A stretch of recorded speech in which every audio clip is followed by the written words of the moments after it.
You know, it's actually crazy how fast misinformation can spread all over the internet, either by just a simple tweet that somebody says that sounds kind of right, that could be an actual report or rumor, gets pulled up and dragged across online and everybody believes it to be true, or you have a news article and journalist, which I use that word loosely by the way, makes a report with nothing more than massive caveats trying to expose and prove that companies are in fact leaving Steam and the PC platform, all at the same time while practically every other major developer and publisher is dying to get their game onto PC, and even then everyone is fiending to find out more about the Steam machine as well. Boy, it's kind of crazy how the one entire market right now that is growing exponentially, which is PC gaming, and the one product that has everybody's eyes on it is the one thing that game publishers want to get away from? I don't believe that for a second. And if you want some context, I'll give it to you. You see, a couple of weeks back, Jason Schreier made a report about a rumor going around that PlayStation could potentially be removing their games from Steam and PC. Even though right now we're seeing 95% of the entire PlayStation library onto the PC platform and Steam as well, it turns out that future upcoming games were going to be no longer placed onto that platform. And every single fanboy grabbed that ball and ran with it. They were ecstatic, exclaiming how finally their plastic box and console actually has value, as if it's some sort of financial investment that you can put money into and get money back. But hell, with the RAM crisis right now, that could be a viable option, but that's with basically any piece of electronics if you ask me. Claiming things like exclusives matter, and the only reason to buy a console is for the exclusivity of those games, even though what you're looking at right now is the fact that the PS5 was still massively selling their units and systems, all the while putting the games onto PC, even if it was 6 months to a year later. Turns out those systems still sold, even with other people getting to play those same exclusives. Well, exclusives. And I'm going to be honest about this. I don't really trust Jason Schreier's reporting. He's the same kind of individual who went around and threw Larian Studios under the bus, claiming that using generative AI in their entire pipeline is not a good thing overall, while having that interview go around and putting out the entire transcript, but still making Larian Studios look like the actual villain. Yet we find out over the weekend as well that it turns out that the majority of game studios are already using generative AI on top of that. Clearly, Jason Schreier, to me, in my opinion, has an actual bias, not to mention the fact that he knew all about the actual harassment happening at Activision Blizzard for years and did nothing to report on it, but instead wrote a book on it for his actual own profit. But you see, it turns out that we're getting some more information, not from someone like Jason Schreier or some outside reporting. We're getting proper information now from an actual ex-executive that was in PlayStation Studios, and it turns out things may not be what people in fact expect, because it turns out you cannot ignore Steam, no matter how much people claim you can. According to IGN saying this, former PlayStation executive Shuhei Yoshida has suggested that Sony will struggle to recoup the huge budgets invested in its first-party games without porting them to PC. And also, according to WCCF Tech, Shuhei Yoshida shuts down PlayStation purists, insists PC ports never hurt PS5 sales, but funded the next blockbusters. This isn't just some random Twitter account. This isn't just some journalist with questionable ethics. No, this is someone who was on the inside, who actually worked at PlayStation at an executive level and knew what was going on exactly at that moment in time. Hell, he even completely documented exactly what was happening throughout that entire space during the PS4 and PS5 eras, when he was unceremoniously let go and basically fired by lying, flying, crying, "I want to stop your ABK deal, Jim Ryan."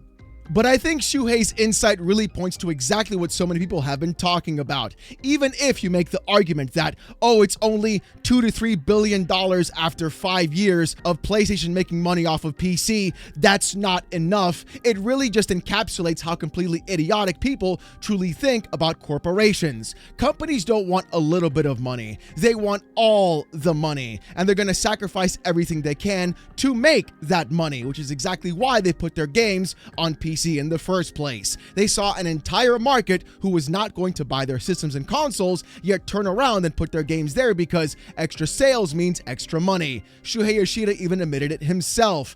Putting games on PC is basically just printing free money for that corporation. And we see these budgets escalate and balloon over and over again. Fair Games getting its own studio and now becoming an extraction shooter, even though that's not going to go anywhere either, and also probably fail and collapse. Marathon also doing the exact same thing, where every single week you see the player base go lower and lower and lower till it's going to crater off to the bottom as well and potentially shut down too. A couple of $1 billion for Bungie to basically piss everything away. Yet what I find hilarious is how many people clamor and claim about console sales, about exclusivity, yet at the same time, all these companies are fighting for that same 100 million user base that we've always had since the very beginning, since the PS2 era, which the only people that have been able to come close to beating that or have beaten that has been Nintendo with the Nintendo Switch 1. But I think the funnier part is what Shuhei in fact says in these articles, because clearly, people seem to be misinformed. IGN's article says this: Yoshida, who previously led Sony Interactive Entertainment Worldwide Studios, spoke at Alt Games earlier this month, reflecting on Sony's reported recent decision to pull back from PC releases when games have never cost more to make. Saying, quote, "In PS4 days, still, we are making AAA games with big budget," Yoshida said. "Thanks, Respawn first. I somehow felt the bigger the budget, the safer in some strange way, creating bigger, better looking games that people are asking for. In the past, it kind of worked, business-wise, but in the last 5 years or so, publishers and developers must have realized that model may not be sustainable."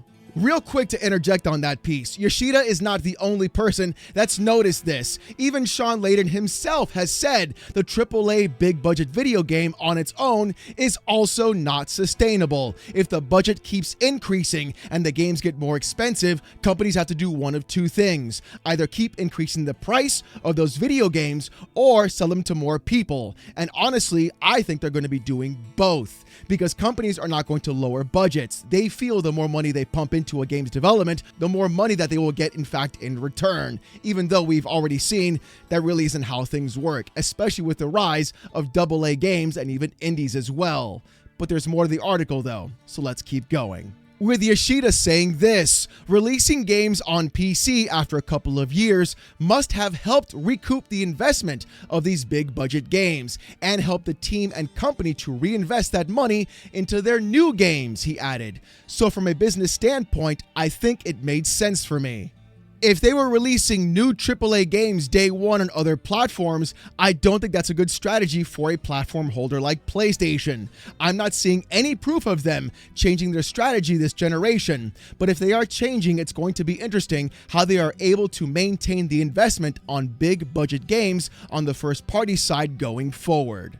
Now, I'm going to agree and also disagree with Yoshida on this aspect. I really think one of the big failures of PlayStation on PC was thinking that they could go ahead and release video games on that platform at full price without any discounts whatsoever, require a PSN login, and then also do it multiple years or 6 to 8 months after the game's initial release and hype has already died down. I think PlayStation was literally putting themselves behind the 8 ball, trying to make this not successful just to prove it was not successful and then say, well, at least we tried, and then kind of back away from it as well. The thing is though, Yoshida is in fact correct. Game budgets are going to increase. People are not going to buy $80 to $90 video games, and things are going to get even exponentially worse. We've seen these companies push every single kind of actual anti-consumer practice onto us on a consistent basis, basically passing off every single cost that they can onto you,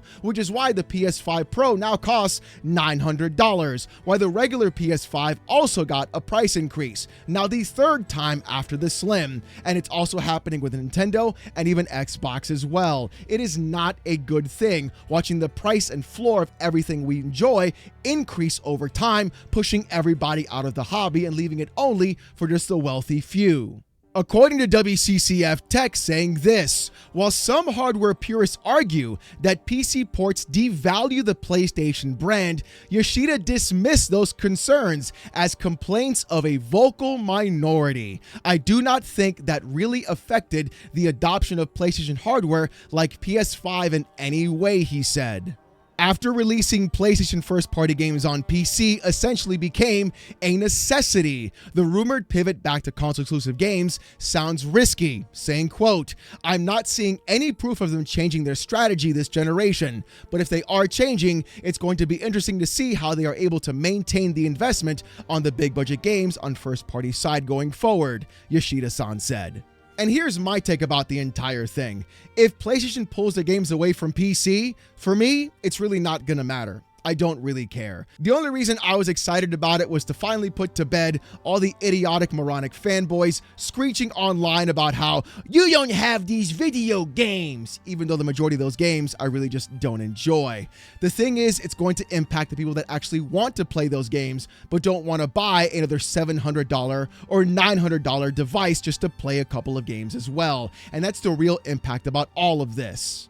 Watching prices increase on hardware, watching prices increase on services and games, it's going to be even more difficult to make back all that money that game developers and publishers want to make in the first place while squeezing out all of the entire user base that can actually afford it. And that's the real problem with all of this. Either on one side, we'll have the status quo and nothing will change. On the other hand, if this rumor is in fact correct and Yoshida is wrong, but Jason Schreier is right, you're going to be seeing PlayStation do whatever they can to nickel and dime and squeeze out every red cent from its existing user base, all because they wanted to go ahead and provide the value back to that actual loud minority fan base. But it looks like this entire thing is going to keep going off. And the crazier part is the way that so many people in fact ignore Valve and Steam and what's in fact happening in the gaming industry. Hell, an entire leak happened recently about the Steam controller, and the internet itself actually exploded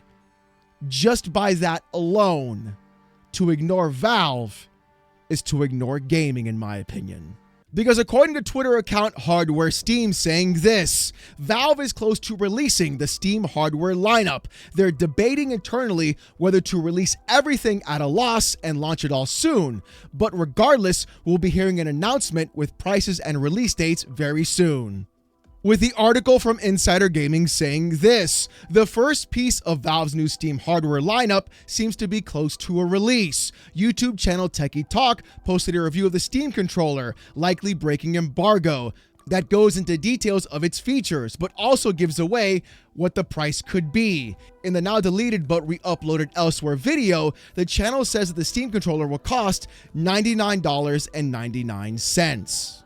It's actually crazy how the entire internet was literally on fire talking about not the Steam machine, not the Steam frame, but the literal controller of what Valve is producing. This goes to show the hype meter for this company and this kind of hardware is exactly where it needs to be and what people are truly wanting from a video game company. Personally, I think the $100 price is a massive sticker shock to me, especially for a controller. Now, I've got the original Steam controller and I got it for like $50 when it first came out. Although I do love this device, it has seen better days and some of the buttons really don't fit very well. The click gets a little bit too loud and annoying for me personally. That's just my hot take on the thing. But I feel personally like the Steam controller should not have been $99, but in fact, I would have been okay with $70 or maybe even $80 at pushing it at the most. This does show me that we're going to be seeing a far more expensive version of the Steam machine coming out, and especially what the price is going to be in the future. And I think that is why PlayStation may in fact be kind of scared about what's happening with the Steam machine and the potential rumor of pulling games away off of PC. See how those two things connect? Yeah, we do a pretty good job here. However, though, I've seen some other arguments about the Steam controller, and it could put into perspective why that controller costs as much as it does. And also where Valve is trying to actually pinpoint what their devices should do and the kind of space it should fit in the actual gaming sphere. with the article by Insider Gaming saying this: the plan was always to release all 3 new devices at or around the same time. However, due to component shortages and cost increases, Valve has held back on announcing both the prices and release dates for everything. In fact, the Steam Machine and in turn the VR headset and controller were originally planned for a release in March of 2026. Obviously, that timeframe has come and gone with nothing available. For those concerned about what things mean for the Steam Machine, I'm to understand that Valve is getting closer to confirming everything. They've been going back and forth internally on pricing and whether they would be willing to take a loss on the cost, at least in the short term. It's unclear what decision has been made, but the internal belief is that an announcement and a release is getting closer. Yeah, things are going to get real wild real fast. With the Steam controller costing $99, I'm going to stick to my prediction on what the Steam Machine will in fact cost. I think it's going to run anywhere between $700 to $800. I think the middle ground is going to be $750 for that whole device, because I think, to my recollection, the Steam controller comes bundled with the actual Steam Machine as well. So you could be seeing Valve take a loss on the device, not charging $900 for it, but instead going to the $700 to $800 or $750 price point in the middle as well. I think if Valve can price the machine around $700 to $800 or hit that $750 mark in the middle, that's where it's going to be, in my opinion, the very last line of what's going to be happening with the Steam Machine. And if you've got a device that is $750, that has Valve's name behind it, that has Steam attached to it, not only with their customer service, with the way things have been moving with Steam OS, and the entire amount of people that look at Steam to be the actual de facto market leader in how customers are in fact taken care of, next to GOG, of course, because GOG has pure DRM-free games. This could be the big reason why we're seeing so many other companies like PlayStation look at Steam and say, wait, hold on, you guys are encroaching on our territory. You're making hardware and OS and something that a lot of people are going to be really interested in that is near the same price of what we charge for our games and our systems. And that could be direct competition and why Sony may be doing what the rumors are saying. And like I said before, I think the Steam Controller 2 is a little bit too expensive for just my blood. But the thing is, though, I've seen a lot of counter arguments on what Valve is trying to do. Check this out. Kaz Lucy on Twitter says this: the more I think about the $100 price tag, this controller costs far less than the Elite/Pro Xbox and DualSense controllers on the market and kind of offers far more features. Only thing is, this controller doesn't have replaceable parts. Stormslayer HD Remastered Game Dev on Twitter also said this: the OG Steam controller accomplished what it needed to, but had some flaws due to shortcuts it took to cut costs, IMO. It released for $50, which was $10 less than the DualShock 4 at the time. With the feature set it has now, I believe it's more in line with a pro controller. I'm hoping latency tests keep it competitive with the other options out there. $100 isn't too bad for this market. Rohan Carr saying this: if it's true, then $99 is a solid deal for a controller with HD rumble, TMR sticks, which are magnetic sticks, trackpads, grip-based gyro. If it was from Sony or Xbox, then this would have cost $200 plus for sure. And Jimmy Champagne from Deck Ready said this: $99 is the upper end of what I was guessing. A little pricey, but something that will be extremely beneficial if you have a TV PC. I'm in for 2. Honestly, I'm in between about the entire thing from what's been going on with the Steam controller.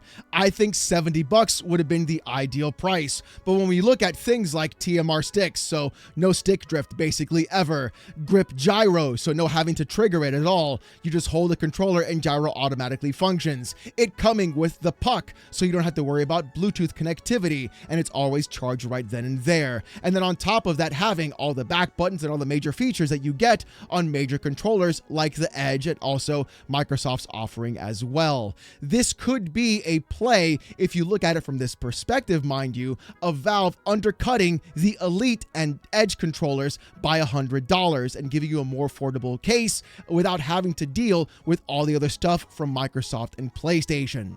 With that feature set and what they're offering, sure, the $100 seems a bit pricey, but it does make sense financially. The thing is though, for me, like I said, I would have preferred 70, and at 70, I would have bought 2 of them. Now though, I'm only going to buy 1 controller, and I think that's where it's going to draw the line for me. Watching everybody get excited about what Valve is doing with their hardware, with their operating system, with their services, and everything else in between really goes to show that they are putting the pressure onto the gaming industry in the best way possible, providing true, actual competition. Competition so fierce that they're actually making PlayStation scared about putting their games onto their storefront and even the entire PC platform. But as always, I want to hear what you guys got to say about this in the comments section down below. Do you think PlayStation will pull their games away from PC, like the rumor's been going around, or do you think this is all a bunch of hot air? And are you going to be buying a Steam controller? Maybe 1, maybe 2? Or do you think the price is too high for what you expected? I want to hear what you've got to say. Speaking about what you got to say, here's a comment of the day from Friday's video. With Artemis saying this, finding out what the consumer likes and selling it to him. What a revolutionary concept.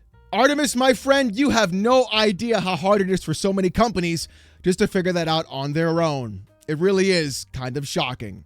But with all that being said, though, if you want to see more of this kind of content, though, more PC port reviews, gaming news, Steam Deck videos, fanboy content, and even live streams, subscribe to the channel. If you want Discord access or emotes during live streams, become a YouTube member. It's as low as $1. Look, if you don't want to spend the buck, don't even sweat it, man. Just come on down to the live streams every Saturday night, 8:45 p.m. Eastern, live right here on the channel as I wear a banana suit and get insulted with text-to-speech. It's actually kind of insane. Almost like Sábado Gigante if you're Hispanic. That's pretty much how it goes. Trust me, it's a hell of a show. Saturday nights, live, 8:45 p.m. Eastern, right here on the channel. I haven't missed a Saturday in about 5 years. Trust me, you don't want to miss it. Oh, and speaking about things you don't want to miss, also right now on the second channel at Oh No It's Alex Gaming, there's a brand new video talking about the insane behavior of people like Hassan Piker, talking about pragmata and the weird, insane inability for people who don't play video games to have an opinion on video games as well. Trust me, you don't want to miss it. Oh No It's Alex Gaming, brand new video is out right now. Go check it out. With all that being said, though, thank you guys so much for watching. Hope you have a great one, and I'll see you gooners next time. Peace!